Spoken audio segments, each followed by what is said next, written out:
Hey, what's going on, guys? Pete with Auto Repair Tips. All right, welcome to the first episode of Under the Hood. In this episode, I'm going to show you how to check your oil, change your oil, open the hood, where the hood cables are located at. Stay tuned. All right, guys, when you're opening your hood, most hood releases are located on the driver's side, usually up against the kick panel, or sometimes it's located along the lower dash. And it's going to have a picture of a car with a hood on it. First thing you're going to do is pop it. The next thing you're going to do is you're going to come out to the car, and the car is not going to open. It's going to have a safety release in there. You're going to move that safety release and open the hood. After you get your hood open, you're going to look for a hood prop. If you don't have hood shocks on your car, hood shocks will be located right here.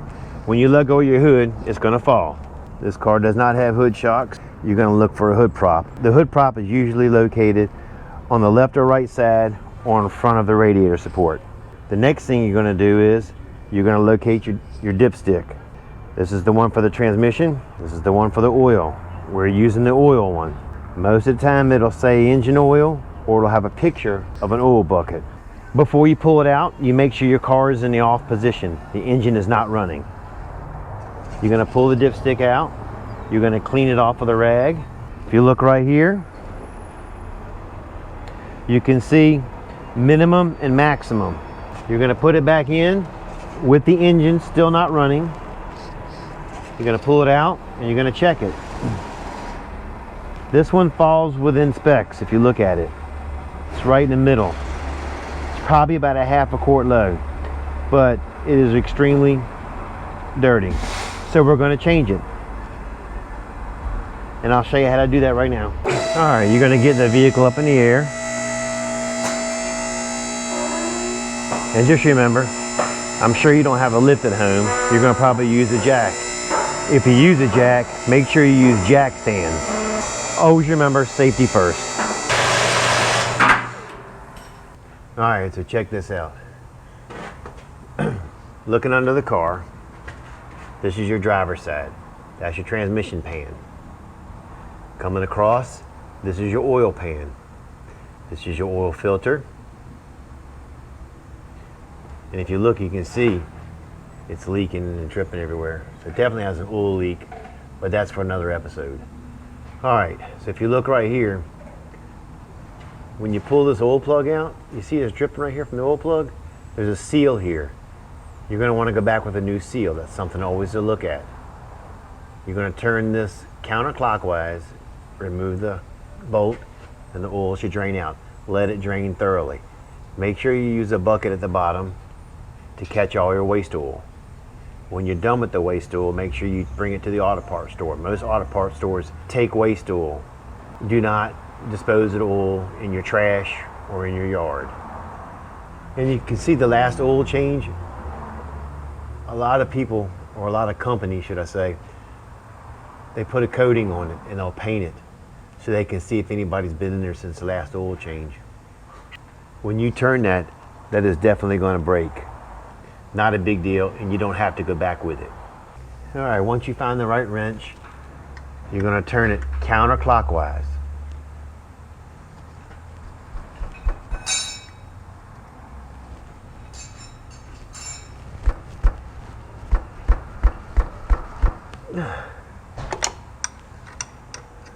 What's most likely happened is they've over tightened it and smashed that O-ring, causing that leak. All right, let me go ahead and do something different to get that off because that is stripped on there.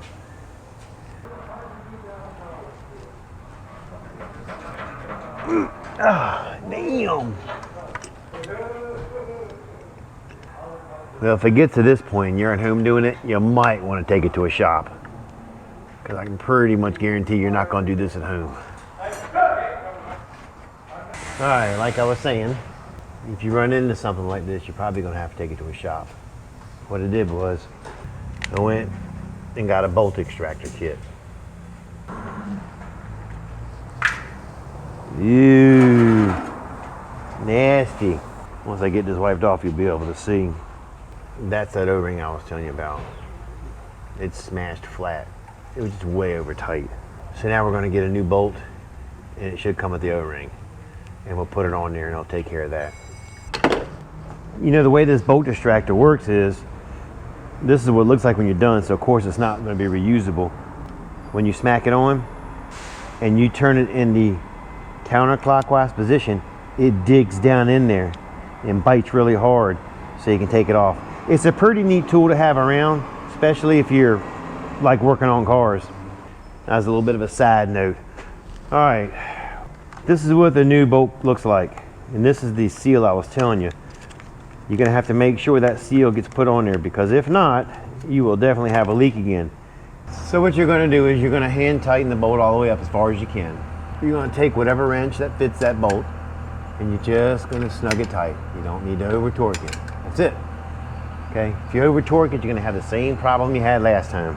Same thing with an oil filter. People always over tighten oil filters. You take an oil filter, you really only have to go hand tight with it. You should be able to reach up there with your hand and take it off. And I'll guarantee you, whoever put that filter on is the same person. They over torqued it, and that will cause leaks.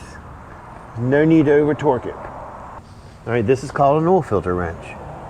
Once you slip the oil filter wrench on, you go counterclockwise, and that loosens it up. Make sure you keep an oil pan under the filter, because it will drain some oil out, and you want to be able to catch it. Last thing you want to do is have a mess in your driveway. One thing you need to pay attention to when you take the filter off, I'll show you right now. There's a gasket on this filter. It's right here. And I have seen it many times.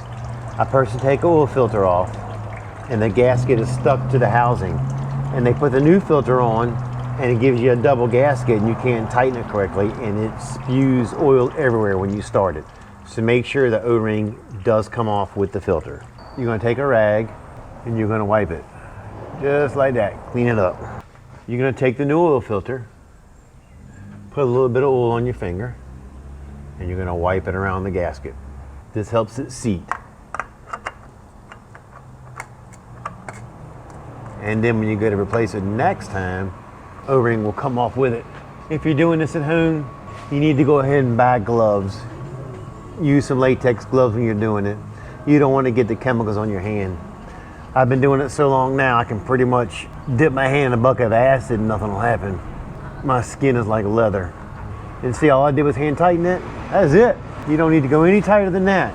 You just want to make sure it's nice and hand tight and snug. Kind of wipe down the area that you worked on. All right, we'll lower it down. I'll show you how to fill it up. All right, a couple things I want to talk about. When you go to put oil in your car, first thing you're going to do is look up what kind of oil goes in your car. Each car takes something different. Always go with the factory specifications. Once you find out what kind of oil goes in your car, you want to find out the quantity. This car takes 5 quarts. So I'm going to put 4 quarts in first and start the vehicle. This will get oil up into the filter and throughout the system. Then I'll cut it off and recheck it, and then I'll fill it to its maximum level. Make sure you use a funnel when you're doing this so you don't have a disaster mess everywhere.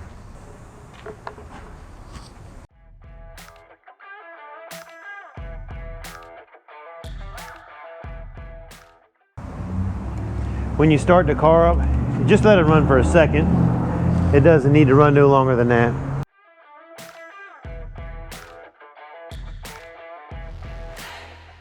Start it for a second, cut it off. That's all you need to do. Pull the dipstick out, clean it off, put it back, pull it out, check it, and we are 1 quart short. Let it set a second. You're gonna pull it out, you're gonna wipe it off. And the reason why you do that is because the oil sloshes in the pan and splashes up the dipstick, so you can't get an accurate reading. Pull it off, and we are on the money. Make sure you put the cap back on, and that is all there is to it. All right, on a side note, when you have your hood open, just take a second and look. Make sure your battery ends aren't corroded. Make sure that there's no holes in your pipes. Just so everything looks good. You don't have any major fluid leaking anywhere. Just kind of give it a visual and look over. All right, guys, thanks for watching Under the Hood. I'll see you in a couple weeks with another episode. Catch you later.